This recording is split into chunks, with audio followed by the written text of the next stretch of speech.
Olá, galerinha do sétimo ano. Nós estamos aqui hoje para mais uma aula de ciências. E o assunto da aula de hoje é reino protista. Bom, o reino protista vão ter algumas características básicas. Eles vão ser seres eucariontes. Vocês estão lembrados que são seres eucariontes? São aqueles que têm a membrana nuclear, ou seja, a carioteca, que é a membrana que envolve o núcleo. Eles são seres unicelulares, certo? E eles podem ser autótrofos ou heterótrofos. E seus principais representantes são as algas e os protozoários. Principais características agora das algas. Vamos falar exclusivamente delas. As algas, elas são seres eucariontes, ou seja, tem carioteca, até porque ela faz parte do reino protista. São seres fotossintetizantes, ou seja, autótrofos, né? Eles produzem seu próprio alimento. Pode ser uni ou pluricelulares. Normalmente as algas eles vivem em locais úmidos ou locais aquáticos, tanto de água doce quanto de água salgada. Embora sua semelhança com as plantas, as algas não vão ter folhas e caules verdadeiros, certo? E eles vão ser também fundamentais para a vida. Então, aquela história que diz que a Amazônia é um pulmão do mundo, tá certa. Mas os oceanos também são verdadeiros pulmões, porque as algas vão liberar uma grande quantidade de oxigênio para a nossa atmosfera. As algas, elas podem se reproduzir de duas maneiras: de forma assexuada ou de forma sexuada.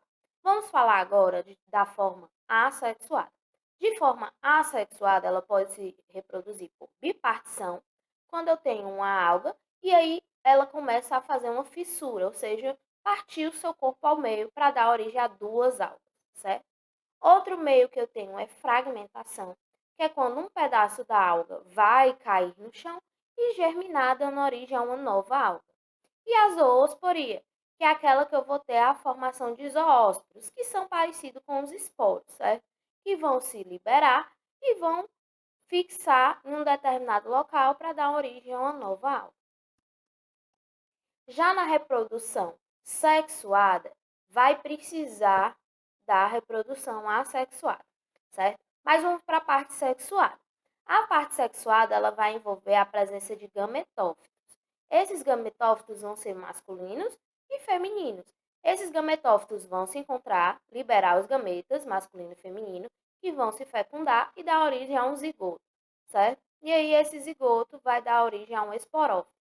Já essa parte do esporófito é uma parte assexuada. Então, ela vai precisar, para fazer a reprodução sexuada, da parte assexuada também. Esse processo se chama metagênese, também conhecido como alternância de gerações, onde eles vão fazer tanto reprodução assexuada como reprodução sexuada no mesmo ciclo. As algas podem ser de diversos tipos. Vamos falar primeiro das algas unicelulares. A primeira delas que nós temos são as euglenófitas, que são representantes da euglena, que são algas de água doce. São mixotróficos, ou seja, eles podem ser autotróficos ou heterotróficos, e são flagelados, então eles têm um flagelo que vai ajudar na sua locomoção.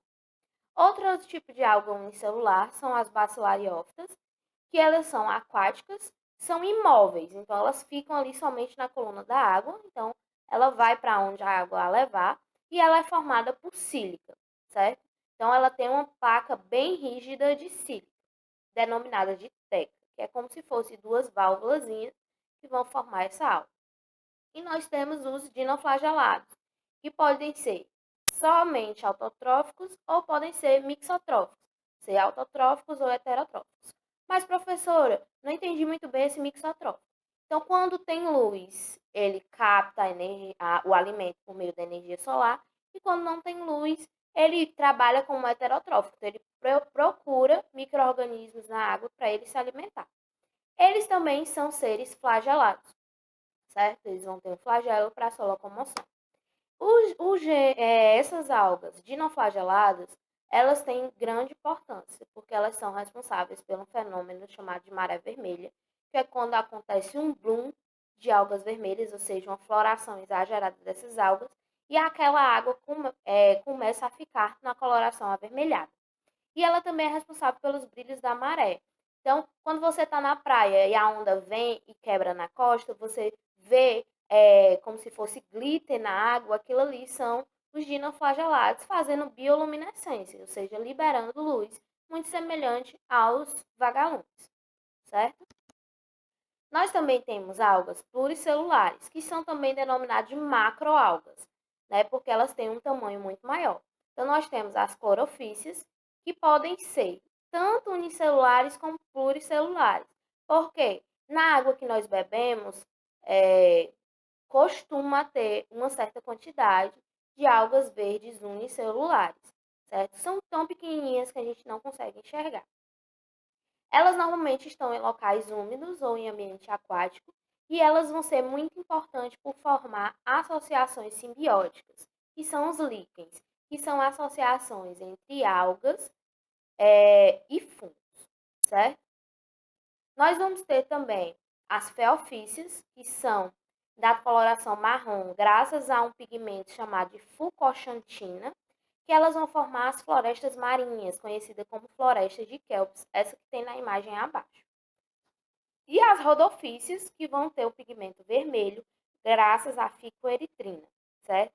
E elas são encontradas em ambiente úmido ou em água doce.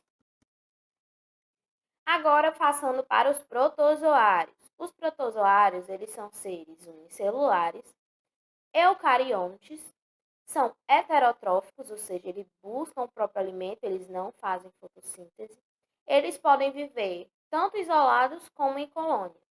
E eles são encontrados em locais úmidos e em ambiente aquático, tanto de água salgada como em água doce.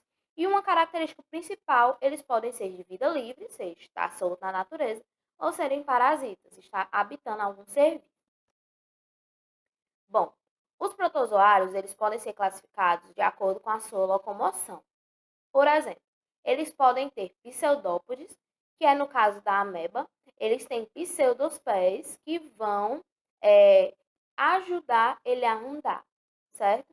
Podem ser flagelados, como o caso do protozoário da doença de Chagas, que vai ter um flagelo, ou podem ser ciliados, no caso do paramécio, ter pequenos cílios para ajudar na locomoção. Com relação à reprodução, os protozoários podem fazer reprodução assexuada ou sexuada. Assexuada por bipartição. Então, nós vamos ter um protozoário, ele vai se partir em dois, dando origem a novos seres. Já na reprodução sexuada, nós vamos ter os protozoários trocando aí micronúcleos, que é como se fosse a informação genética desses protozoários para dar origem a novos descendentes. Bom, os protozoários, eles também causam algumas doenças que são denominadas de protozoose. Eu listei algumas aqui. A primeira delas é a amebíase, que é uma infecção comum em áreas que o saneamento básico é muito precário. Então, acaba tendo uma contaminação aí das fezes com alimento, e aí a causa da doença é a ingestão de alimentos crus, como frutas que podem ter sido lavados com água contaminada. Os sintomas são cólica, diarreia, fezes com sangue, febre e raramente um abscesso hepático, porque só em casos mais graves o fígado vai aumentar de tamanho. E o tratamento se dá por uso de antibióticos. A doença de Chagas, que é muito comum em locais onde tem o triatomínio, que é o barbeiro, certo? Esse tipo de inseto a gente encontra normalmente em regiões de floresta ou em casas de taipa, que são aquelas casas de madeira, que acabam retendo uma certa umidade e eles adoram locais assim. A doença, ela é causada pela picada do inseto, então, quando o barbeiro pica, o nome dele é assim, porque ele tem predisposição para picar na região do rosto. E aí, quando ele pica, automaticamente ele já faz cocô em cima da picada. E aí aquilo ali causa um desconforto, então a pessoa tende a coçar. E aí, quando a pessoa coça aquela região, o protozoário vai entrar pelo mesmo buraquinho da picada e infectar o seu corpo.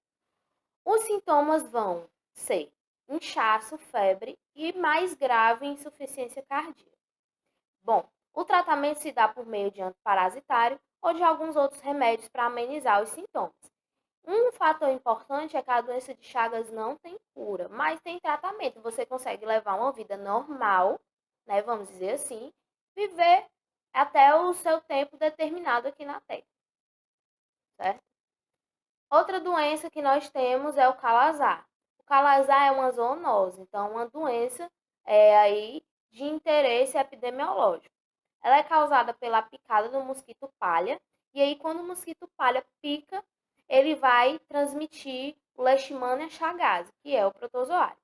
Então, essa doença não vai acontecer da seguinte forma: é, o mosquito vai infectar um animal, seja ele um animal domiciliar, como um cachorro, ou animais selvagens, e aí a pessoa pode ser reinfectada, né? Então, o que é que vai acontecer?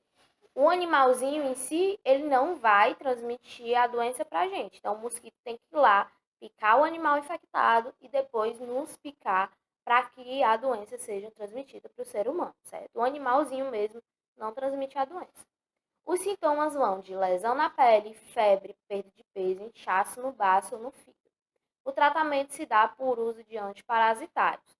E aí, uma coisa muito importante: quando essa doença atinge um nível mais grave, pode levar a pessoa à morte, certo? Então, por isso que precisa de um tratamento.